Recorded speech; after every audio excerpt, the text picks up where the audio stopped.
Hi students, ഈ വീഡിയോയിൽ നമ്മൾ ഡിസ്കസ് ചെയ്യാൻ പോകുന്നത് റോബോട്ടിക്സ് എന്ന ടോപ്പിക്കിനെ കുറിച്ചാണ്. ആർട്ടിഫിഷ്യൽ ഇൻ്റലിജൻസിലെ ഒരു ഡൊമെയിൻ, ഒരു ഫീൽഡാണ് റോബോട്ടിക്സ് എന്ന് പറയുന്നത്. ഇതെന്ന് പറയുന്നത് എഫിഷ്യൻ്റ് ആയിട്ടുള്ള റോബോട്ട്സ്, ഇൻ്റലിജൻറ്റും എഫിഷ്യൻറ്റുമായിട്ടുള്ള റോബോട്ട്സിനെ ക്രിയേറ്റ് ചെയ്യുന്നതിനെ പറ്റിയുള്ള ഒരു സ്റ്റഡിയാണിത്. ഇനി എന്താണ് റോബോട്ട്സ്? നമ്മുടെ റിയൽ വേൾഡ് എൻവയോൺമെൻറ്റിൽ ആക്ട് ചെയ്യുന്ന ആർട്ടിഫിഷ്യൽ ഏജൻസിനെയാണ് നമ്മൾ റോബോട്ട്സ് എന്ന് പറയുന്നത്. അപ്പോൾ ഈ റോബോട്ട്സ് എന്ന് പറയുന്നത്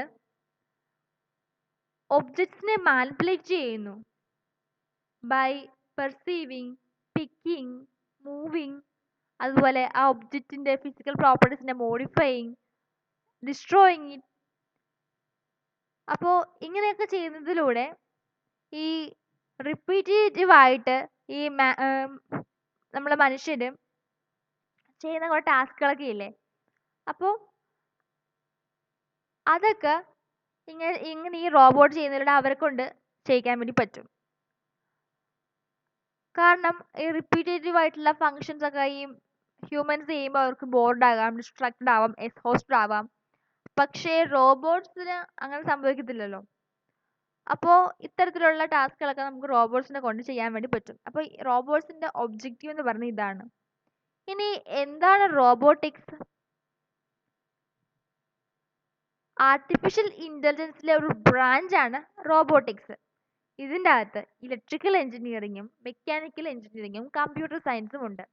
ഫോർ ഈ ആപ്ലിക്കേഷൻസ്, ഈ റോബോട്ട്സിനെ ഡിസൈൻ ചെയ്യാനും കൺസ്ട്രക്ഷൻ ചെയ്യാനും ആപ്ലിക്കേഷൻ ചെയ്യാനും. അപ്പോൾ അടുത്ത് നമ്മൾ ഡിസ്കസ് ചെയ്യാൻ പോകുന്നത് ആസ്പെക്ട്സ് ഓഫ് റോബോട്ടിക്സ്. ഇപ്പോൾ റോബോട്ടിക്സിന് മെക്കാനിക്കൽ കൺസ്ട്രക്ഷൻസ് ഉണ്ട്, ഫോം ഉണ്ട്, ഷേപ്പ് ഉണ്ട്. ഓരോരോ പർട്ടിക്കുലർ ടാസ്ക് അക്കംപ്ലിഷ് ചെയ്യാൻ വേണ്ടിയിട്ട് അവയ്ക്ക് ഇലക്ട്രോണിക്കലായിട്ടുള്ള കമ്പോണൻസ് ഉണ്ട്. ഇത് പവർ ആൻഡ് കൺട്രോൾ മെഷീനറിയാണ്.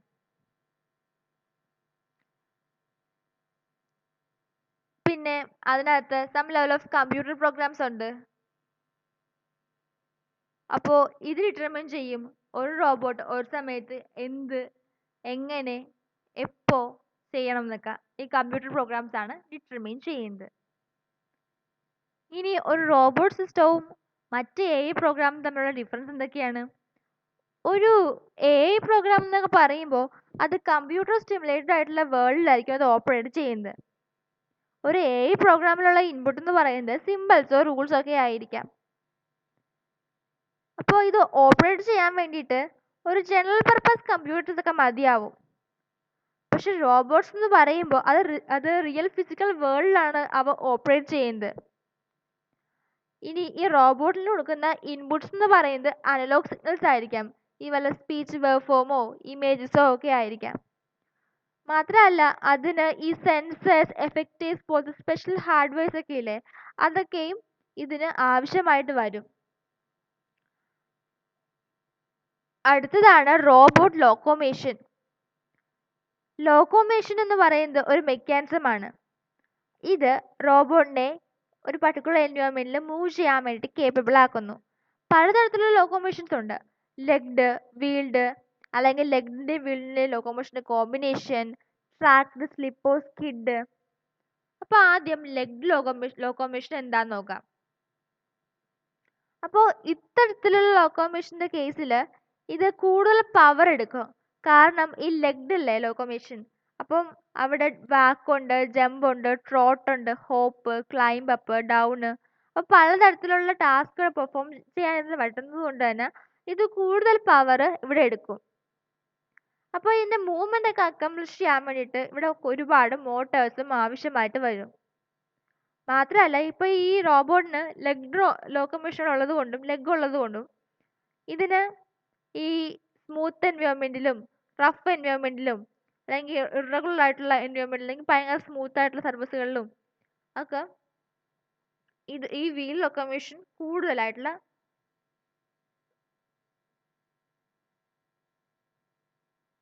പവർ എടുക്കും.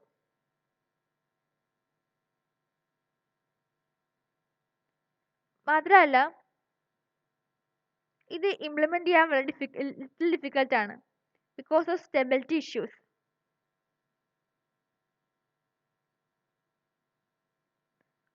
അപ്പോൾ അടുത്തത് ചിലപ്പോൾ ഇതിനകത്ത് ഒരുപാട് പല വെറൈറ്റി ഓഫ് ലെഗ്സുകളുണ്ട്.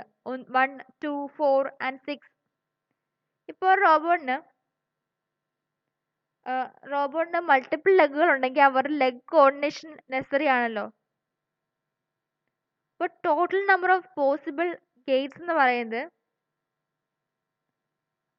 അത് അതിൻ്റെ നമ്പർ ഓഫ് ലെഗ്സിനെ ബേസ് ചെയ്തിട്ടിരിക്കും.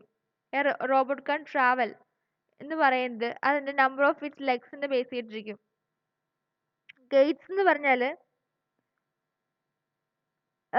ഇപ്പം ഒരു റോബോട്ട് എത്ര നമ്പർ ഓഫ് ലെഗുകളുണ്ടോ ആ ലെഗുകൾ ഉപയോഗിച്ച് ലെഫ്റ്റും റിലീസും ചെയ്യുന്ന ആ പീരിയോഡിക് സീക്വൻസിനെയാണ് നമ്മൾ ഗേറ്റ്സ് എന്ന് പറയുന്നത്. ഇപ്പോൾ ഒരു റോബോട്ടിന് k ലെഗ്സ് ഉണ്ടെങ്കിൽ അവിടെയുള്ള നമ്പർ ഓഫ് പോസിബിൾ ഇവൻറ്റ്സ് എന്ന് പറയുന്നത് n equal to 2k minus 1 factorial ആണ്. ഇനി 2 ലെഗ്ഡ് ആയിട്ടുള്ള റോബോട്ടിന്റെ കേസിലാണെങ്കിൽ അപ്പോൾ k ഈക്വൽ ടു 2 ആണ്. അപ്പോൾ n equal to 2k minus 1 factorial, അതായത് 2 into 2 minus 1 3 factorial equal to 6. ഇവിടെ 6 പോസിബിൾ ഡിഫറെൻറ്റ് ഇവൻറ്റ്സ് ഉണ്ട്. ലെഗ് ലിഫ്റ്റ് ചെയ്യുക, ലെഗ് റിലീസ് ചെയ്യുക, ലെഫ്റ്റ് ലെഗ് ലിഫ്റ്റ് ചെയ്യുക, ലെഫ്റ്റ് ലെഗ് റിലീസ് ചെയ്യുക, റൈറ്റ് ലെഗ് ലിഫ്റ്റ് ചെയ്യുക, റൈറ്റ് ലെഗ് റിലീസ് ചെയ്യുക, ഇനി രണ്ട് ലെഗ്സും കൂടി ലിഫ്റ്റ് ചെയ്യുക, രണ്ട് ലെഗ്സും കൂടി റിലീസ് ചെയ്യുക, അങ്ങനെ പലതരത്തിലുള്ള പോസിബിൾ ഇവൻറ്റ്സ് ഇവിടെ വന്നില്ലേ. അപ്പോൾ 6 പോസിബിൾ ഇവൻറ്റ്സ് ഇവിടെ വന്നില്ലേ 2 ലെഗ് ആയിട്ടുള്ള റോബോട്ടിന്. അപ്പോൾ ഇനിയിപ്പം 6 ലെഗുള്ള റോബോട്ട് ആണെങ്കിൽ അവിടെ ഇത്രയും പോസിബിൾ ആയിട്ടുള്ള ഇവൻറ്റ്സ് വന്നേനെ. അപ്പോൾ ഓരോ റോബോട്ടിൻ്റെയും കോംപ്ലക്സിറ്റി എന്ന് പറയുന്നത് എത്ര നമ്പർ ഓഫ് ലെഗ്സ് ഉണ്ട് എന്നതിന് ഡയറക്ട്ലി പ്രൊപ്പോർഷണൽ ആണ്. Next is world locomotion. അപ്പോൾ ഇവിടെ എന്ന് പറയുമ്പോൾ ഇവിടെ ഒരു മൂവ്മെൻറ്റ് അക്കംപ്ലിഷ് ചെയ്യാൻ വേണ്ടിയിട്ട് ഫ്യൂവർ നമ്പർ ഓഫ് മോട്ടേഴ്സ് മതിയാവും. കാരണം മാത്രമല്ല ഇവിടെ it is little easy to implement. കാരണം ഇവിടെ കൂടുതൽ നമ്പർ ഓഫ് ഫീൽഡ്സ് ഉള്ളതുകൊണ്ട് ലെസ് സ്റ്റെബിലിറ്റി ഇഷ്യൂസേ ഉണ്ടാവത്തുള്ളൂ. ലെഗ് ലോക്കോമോഷൻ കമ്പയർ ചെയ്ത് നോക്കുമ്പോൾ ഇത് പവർ എഫിഷ്യൻ്റ് ആണ്. പലതരത്തിലുള്ള വീലുകളുണ്ട്. Standard wheel, caster wheel, Swedish 45 degree and Swedish 90 degree wheels, ball or spherical wheel. Standard wheel എന്ന് പറയുമ്പം ഇത് വീൽ ആക്സിലിനും കോണ്ടാക്റ്റിനും ഇടയ്ക്കായിരിക്കും ഇത് റൊട്ടേറ്റ് ചെയ്യുന്നത്. കാസ്റ്റർ വീൽ എന്ന് പറയുമ്പോൾ ഇത് വീൽ ആക്സിലും അതുപോലെ ഓഫ്സെറ്റ് സ്റ്റിയറിംഗ് ജോയിന്റിനും ഇടയ്ക്കാണ് റൊട്ടേറ്റ് ചെയ്യുന്നത്. Swedish 45 degree and Swedish 90 degree wheels, omni wheel, ഇതെന്ന് പറയുന്നത് contact point, wheel axle, rollers എന്നൊക്കെ ഇടയ്ക്കാണ് റൊട്ടേറ്റ് ചെയ്യുന്നത്. ഇനി ball or spherical wheel omni directional വീലാണ്. ഇതിനെ ടെക്നിക്കലി ഇംപ്ലിമെന്റ് ചെയ്യാൻ വളരെ ഡിഫിക്കൽട്ട് ആണ്. അടുത്തതാണ് സ്ലിപ്പ് ഓർ സ്കിഡ് ലോക്കോമോഷൻ. ഇവിടെ എന്ന് പറയുമ്പോൾ വെഹിക്കിൾസ് ഒരു ടാങ്കിൻ്റെ അകത്ത് ഒരു ട്രാക്ക് ഉണ്ട്. അപ്പോൾ ട്രാക്സ് ആണ് ഇവിടെ വെഹിക്കിൾസ് യൂസ് ചെയ്യുന്നത്. The vehicles use tracks as A tank. അപ്പോൾ ഈ റോബോട്ട് സ്റ്റിയർ ചെയ്യപ്പെട്ടിരിക്കുന്നത് ഒരു മൂവിങ് ട്രാക്സിലാണ്. അത് ഡിഫറെൻ്റ് ആയിട്ടുള്ള സ്പീഡ്സ് സെയിം ഒരു ഓപ്പോസിറ്റ് ഡയറക്ഷനിലൊക്കെ ഈ റോബോട്ടിൻ്റെ ഈ ട്രാക്കിൽ കൂടെ മൂവ് ചെയ്യിക്കാൻ വേണ്ടി പറ്റും. അത് സിംപ്ലി ഇത് പറയുന്നത്. ഇത് സ്റ്റെബിലിറ്റി ഓഫർ ചെയ്യുന്നു because of large contact area of track and ground. അപ്പം ഇവിടെ എന്ന് പറയുമ്പോൾ ഈ റോബോട്ട് ഉണ്ടല്ലോ, ആ എവിടെയാണോ നിൽക്കുന്ന ആ ഗ്രൗണ്ട് ആ ട്രാക്കുമായിട്ട് ഒരു ലാർജ് കോണ്ടാക്ട് ഉള്ളത് കൊണ്ട് തന്നെ കൂടുതൽ സ്റ്റെബിലിറ്റി ഓഫർ ചെയ്യും ഇവിടെ. അടുത്തത് റോബോട്ടിൻ്റെ കമ്പോണൻസിനെ പറ്റി നോക്കാം.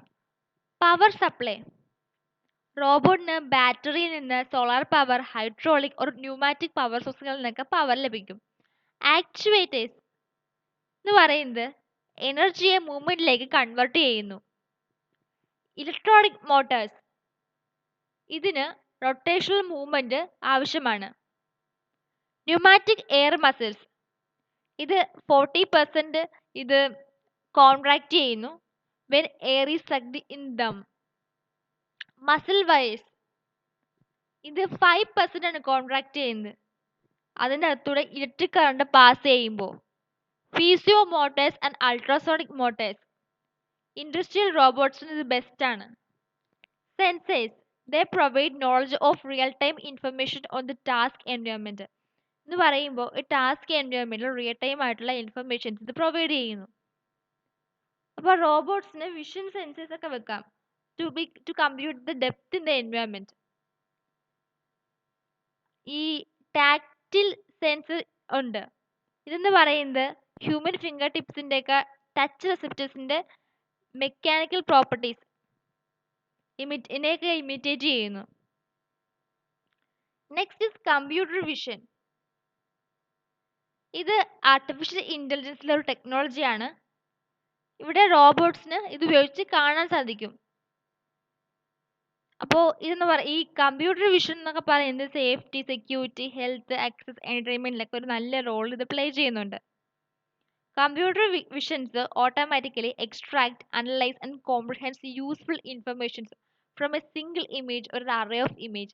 ഒരു സിംഗിൾ ഇമേജ് അല്ലെങ്കിൽ അറേ ഓഫ് ഇമേജിൽ നിന്നും യൂസ്ഫുൾ ആയിട്ടുള്ള ഇൻഫർമേഷൻസ് എക്സ്ട്രാക്ട് ചെയ്യുകയും അനലൈസ് ചെയ്യുകയും കോംപ്രിഹെൻഡ് ചെയ്യുകയും ചെയ്യുന്നു ഓട്ടോമാറ്റിക്കലി. ഈ പ്രോസസ്സിൽ ഓട്ടോമാറ്റിക് വിഷ്വൽ കോംപ്രിഹെൻഷൻ അക്കംപ്ലിഷ് ചെയ്യാൻ വേണ്ടിയിട്ട് അൽഗോരിതംസ് ഡെവലപ്മെന്റ് ചെയ്യുകയും ചെയ്യുന്നുണ്ട്. Hardware of computer vision system, ഇതിനകത്ത് പവർ സപ്ലൈ ഉണ്ട്, ഇമേജ് അക്വിസിഷൻ ഡിവൈസ്, അതിൽ ക്യാമറയുണ്ട്, പ്രോസസ്സേഴ്സ് ഉണ്ട്, സോഫ്റ്റ്വെയർസ് ഉണ്ട്, സിസ്റ്റത്തിനെ മോണിറ്റർ ചെയ്യാനുള്ള ഡിസ്പ്ലേ ഡിവൈസുകളുണ്ട്, അക്സസറീസ് ആയിട്ടുള്ള ക്യാമറ സ്റ്റാൻഡ്സ്, കേബിൾസ്, കണക്ടേഴ്സ് ഉണ്ട്. ഇനി കമ്പ്യൂട്ടർ വിഷന്റെ ടാസ്കുകൾ എന്ന് നോക്കാം. OCR, കമ്പ്യൂട്ടർ ഡൊമൈൻസിൽ ഈ ഒപ്റ്റിക്കൽ ക്യാരക്ടർ റീഡർ ഒരു സോഫ്റ്റ്വെയർ ആണ് സ്കാൻഡ് ഡോക്യുമെന്റിൽ എഡിറ്റബിൾ ടെക്സ്റ്റ് ആയിട്ട് മാറ്റുന്നത്. ഇത് സ്കാനറിന്റെ which accompanies a scanner. Face detection, അപ്പോൾ ഈ പല സ്റ്റേറ്റ് ഓഫ് ആർട്ട് ക്യാമറസിനും ഈ ഫീച്ചേഴ്സ് ഉണ്ട്. ഇത് ഫേസിനെ റീഡ് ചെയ്തിട്ട് പിക്ചർ എടുക്കുന്നു ഓഫ് ദാറ്റ് പെർഫെക്റ്റ് എക്സ്പ്രഷൻ. എന്നിട്ട് യൂസറിന് ആ പർട്ടിക്കുലർ സോഫ്റ്റ്വെയർ അത് മാച്ച് ആണെങ്കിൽ ആ യൂസറിന് ആ സോഫ്റ്റ്വെയറിനെ ആക്സസ് ചെയ്യാൻ വേണ്ടി പറ്റും. അങ്ങനെ ഒരു ഫീച്ചർ പ്രൊവൈഡ് ചെയ്യുന്നു. Object recognition, supermarkets, cameras, high end കാർസിലൊക്കെ ഇത് ഇൻസ്റ്റാൾ ചെയ്തിട്ടുണ്ട്. such as BMW, GM and Volvo. Estimating position, അപ്പോൾ ഇതെന്ന് പറയുമ്പോൾ ഒബ്ജക്റ്റിന്റെ പൊസിഷൻ എസ്റ്റിമേറ്റ് ചെയ്യുന്നു with respect to camera as in position of tumour in the human body. ഇപ്പോൾ ഉദാഹരണത്തിന് ഇപ്പം ഒരു ഹ്യൂമന്റെ ബോഡിയിൽ ട്യൂമർ, അതിന്റെ പൊസിഷൻ എവിടെയാണ് എന്നൊക്കെ എസ്റ്റിമേറ്റ് ചെയ്യുന്നു കമ്പ്യൂട്ടർ വിഷൻസ് ഉപയോഗിച്ചിട്ട്. ഇപ്പം ഈ computer visions agriculture, autonomous vehicles, biometrics, character recognition, forensic, security and surveillance, industry quality inspection, face recognition, gesture analysis, geo science, medical imagery, pollution monitoring, process control, remote sensing, robotics, transport എന്നിങ്ങനെ പല മേഖലകളിൽ നമുക്ക് ഉപയോഗിക്കാം. റോബോട്ടിക്സിന്റെ ആപ്ലിക്കേഷൻസിനെ പറ്റി നോക്കാം. പല ഡൊമൈൻസിൽ നമ്മൾ robotics ഉപയോഗിക്കുന്നുണ്ട്. ഇൻഡസ്ട്രീസിന്റെ കേസിലാണെങ്കിൽ ഇപ്പം എന്തെങ്കിലുമൊക്കെ കട്ട് ചെയ്യാനും മെറ്റീരിയൽസ് ഹാൻഡിൽ ചെയ്യാനും വെൽഡ് ചെയ്യാനും കളർ കോഡിങ് ചെയ്യാനും ഡ്രില്ലിങ്, പോളിഷിങ്ങിനൊക്കെ നമുക്ക് റോബോട്ട്സ് ഉപയോഗിക്കാം. മിലിറ്ററിയുടെ കേസിലാണെങ്കിൽ ഈ ഓട്ടോണോമസ് ആയിട്ടുള്ള റോബോട്ട്സ് ഉണ്ട്. ഇത് ഈ വാർ സോണിലൊക്കെ ഭയങ്കര അപകടം പിടിച്ച സ്ഥലങ്ങളൊക്കെ ഇല്ലേ, അല്ലെങ്കിൽ മനുഷ്യരെ എത്തിച്ചേരാൻ പറ്റുന്ന സ്ഥലങ്ങളൊക്കെ ഇല്ലേ, അവിടെയൊക്കെ റീച്ച് ചെയ്യാൻ വേണ്ടിയിട്ട് ഓട്ടോണോമസ് റോബോട്ട്സിനെ യൂസ് ചെയ്യും. ഇപ്പം ദക്ഷ് എന്ന് പറയുന്ന ഒരു റോബോട്ട് ഉണ്ട്. ഡിഫൻസ് റിസർച്ച് ആൻഡ് ഡെവലപ്മെന്റ് ഓർഗനൈസേഷനാണ് ഇത് ഡെവലപ്പ് ചെയ്തത്. ഇതെന്ന് പറയുന്നത് ലൈഫ് ത്രെട്ടനിങ് ആയിട്ടുള്ള ഒബ്ജക്ട്സിനെ സേഫ്ലി ഡിസ്ട്രോയ് ചെയ്യുകയാണ് ഇതിന്റെ ഫംഗ്ഷൻ. മെഡിസിൻ, റോബോട്ട്സിന് hundreds of clinical test simultaneously ചെയ്യാനുള്ള കേപ്പബിലിറ്റി ഉണ്ട്. അതുപോലെ പെർമനന്റ്ലി ഡിസേബിൾഡ് ആയിട്ടുള്ള പീപ്പിളിനെ റീഹാബിലിറ്റ് ചെയ്യുക എന്ന് വെച്ചിട്ടുണ്ടല്ലോ. ഇപ്പോൾ ചിലരൊക്കെ ഇല്ലേ, കൈയില്ലാത്ത ആൾക്കാർക്ക് മെഷീൻ്റെ റോബോട്ടിക് ആമൊക്കെ വെക്കത്തില്ലേ, അങ്ങനെ. അതുപോലെ ബ്രെയിൻ ട്യൂമേഴ്സ് പോലത്തെ കോംപ്ലക്സ് ആയിട്ടുള്ള സർജറീസ് പെർഫോം ചെയ്യുക. എക്സ്പ്ലോറേഷൻ,